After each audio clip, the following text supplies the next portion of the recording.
Здравствуйте, дорогие мои друзья и коллеги-саксофонисты. Меня зовут Сергей Колесов, и совместно с компаниями Yamaha и D'Addario мы продолжаем уроки видеошколы саксофона.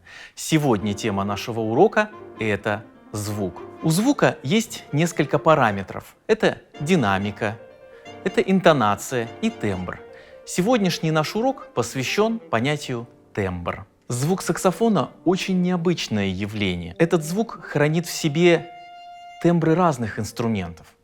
Если, например, вы издалека услышите звук тенора саксофона, вы можете услышать в нем тембр виолончели. А, например, если вы услышите издалека звук сопрано саксофона, то можно его перепутать с гобоем. И в то же самое время звук саксофона является поистине уникальным и неповторимым. Звук саксофона из всех духовых наиболее приближен к человеческому голосу. Какая бы у вас ни была фееричная техника, если ваш звук не обладает достаточной красотой, то ваша музыка просто неинтересна.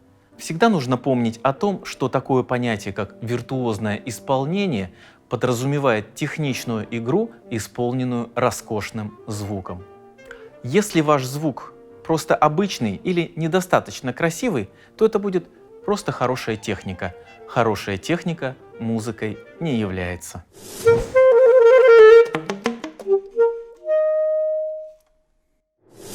Что же такое тембр?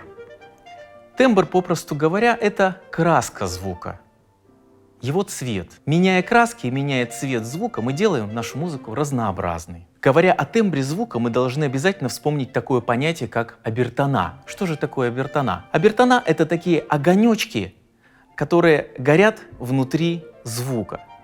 Именно с помощью вот этих огонечков мы можем делать звук ярче или темнее, или светлее, и украшать его совершенно по-разному. Именно за счет обертонов, именно за счет вот этих огонечков звук саксофона способен прорваться даже сквозь самый большой симфонический оркестр или даже духовой оркестр. Обертона бывают разные.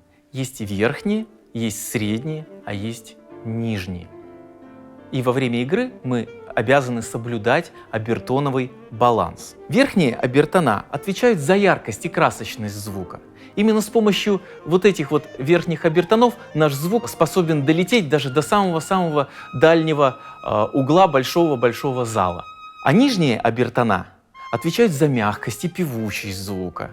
Именно благодаря нижним обертонам звук становится похожим на человеческий голос. А средние обертона, они существуют для того, чтобы привести верхние и нижние в баланс. Если в вашем звуке будут преобладать верхние обертона и будут отсутствовать нижние и средние, то тогда у вас будет дисбаланс в сторону верхних обертонов. В звуке это будет отражаться следующим образом. Конечно же, ваш звук услышат, но тот человек, который услышит этот звук, он будет убегать в тот самый дальний угол помещения, но это ему не поможет, потому что этот звук, это даже не звук, а скрежет, его настигнет везде, и там в том числе. Если у вас дисбаланс в сторону нижних обертонов и не хватает верхних и средних, то ваш звук будет, возможно, певучим, но он будет таким гулким и очень глубоким. Таким звуком вы не сможете прорваться сквозь оркестр, и сквозь ансамбль. И даже если вы будете играть соло внутри помещения, это будет очень слышно даже внутри акустики той комнаты или того зала, внутри которого вы будете находиться.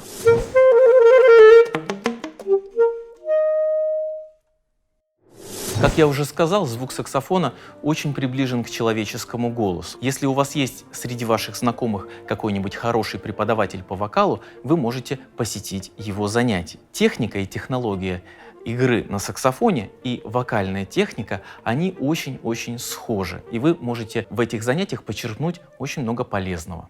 Каждый духовик знает, чтобы добиться красивого звука, нужно играть длинные ноты.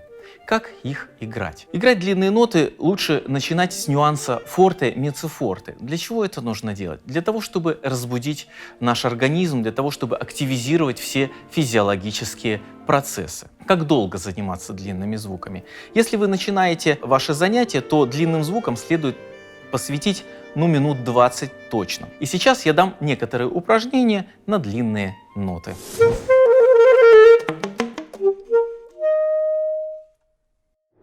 Также начинайте ваши занятия с длинных нот в удобном регистре. Можете начать со второй октавы, например, звука ми. Ставите зубы на мундштук, берете дыхание, делаем атаку, атака тю, вдох и активный интенсивный выдох.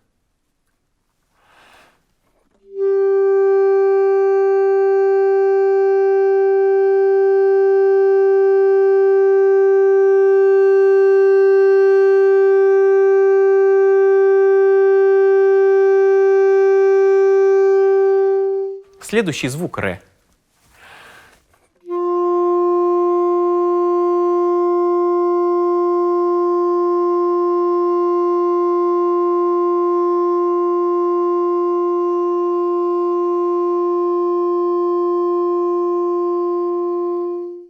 Как я уже говорил, звук должен быть ровный и красивый.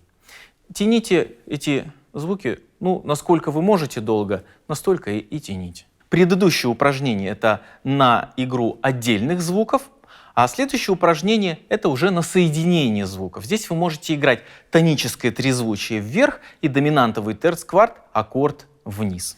Играем в том же самом простом соль-мажоре.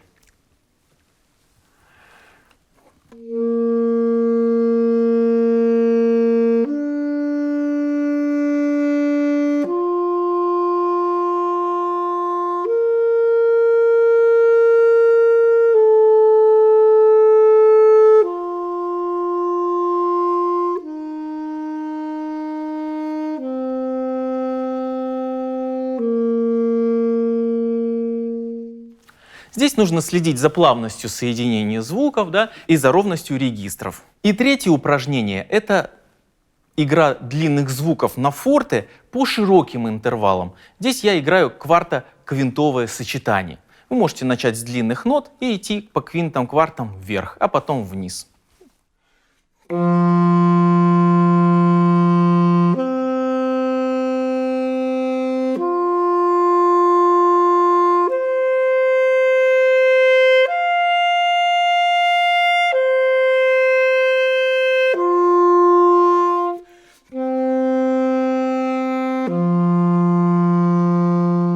Здесь уже несколько сложнее, потому что интервалы здесь широкие. Здесь нужно обязательно следить за плавностью переходов звуков между собой и переходов из первой октавы во вторую и обратно. Когда я играю эти звуки, наверняка вы слышите вот эти огонечки обертона, которые горят во время игры. И есть такое упражнение для открытия вот этих обертонов, потому что бывает звук тусклый, бывает звук более яркий, и мы должны управлять вот этими огоньками. Если вы споете самый-самый верхний звук, который вы можете, вы почувствуете вибрацию в височных долях и в лобной доле вашей головы. И вот эти вибрации нужно почувствовать также во время игры. То есть сначала вы поете самый верхний звук, например, вот так. И я в это время чувствую, как у меня вибрирует вот здесь. И когда я это перевожу на саксофон, на звук саксофона, я тоже стараюсь чувствовать вибрацию в своей голове.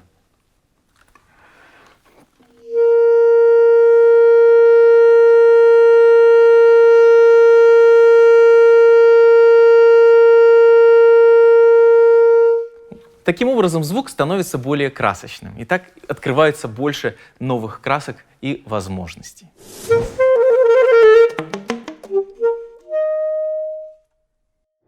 Вот таким образом на этом занятии мы разобрали понятие тембра и обертонов. А на этом наш урок окончен. Я желаю вам всегда хороших тростей и успешных занятий.